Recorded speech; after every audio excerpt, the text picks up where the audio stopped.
ఖచ్చితంగా ఆ నమ్మకంతోనే అది చెప్పడం జరిగిందండి. గౌరీప్రియ గారు. గౌరీ గారు, నమస్తే అండి, చెప్పండి. తెలుగులో నుంచి తమిళ్లోకి వెళ్ళారు కదా, ఎలా అనిపిస్తుంది అక్కడ? చాలా బాగా అనిపిస్తుందండి, చాలా బాగుంది. చాలా అంటే మళ్ళీ ఇది స్ట్రైట్ మూవీ కదా, తమిళ్ స్ట్రేట్ మూవీ, అవునండి. తమిళ్. కాకపోతే ఏంటంటే తెలుగు వాళ్ళు మిగతా అంటే మీరు ఒక్కరు తప్ప మిగతా ఎవరు కూడా యాక్ట్ చేయలేదు తెలుగులో అంటారా? ఇది హ్యాపీ రాజులు తెలుగు వాళ్ళు ఎవరు కూడా చేయలేనట్టు. అవును. అంటే మరి స్ట్రైట్ తెలుగు అంటున్నారు కదా. లేదు, ఇది తెలుగు డబ్ ఫిల్మ్ అండి. తమిళ్లో స్ట్రేట్గా చేసాము, ఇప్పుడు ఇది తెలుగులో కూడా మనం చేస్తున్నాం, డబ్ చేసి రిలీజ్ చేస్తున్నాం. ఇటీవల ఫిల్మ్ఫేర్ అవార్డులో మీరు అల్లు అర్జున్ గారు కలవటం జరిగింది కదా. అవునండి. అది మొత్తం కూడా అంటే మీ బంధువులు ఏదో అనేది మంచి న్యూస్ బాగా స్ప్రెడ్ అయింది, ఏంటండి అది?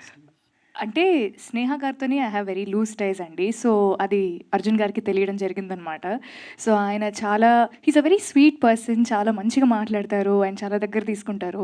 సో మన అమ్మాయి చాలా బాగా చేయాలని చెప్పి వెరీ ఎంకరేజింగ్గా మాట్లాడతారు. సో అలా బంధువులు అనే టాపిక్ వచ్చింది. సార్ శశి గారు, నిన్ననే ఉస్తాద్ భగత్ సింగ్ రావడం జరిగింది మళ్ళీ, అంటే ఇప్పుడు మీది కంటిన్యూగా నెక్స్ట్ మళ్ళీ ఏం ప్లాన్ చేస్తున్నారు సార్?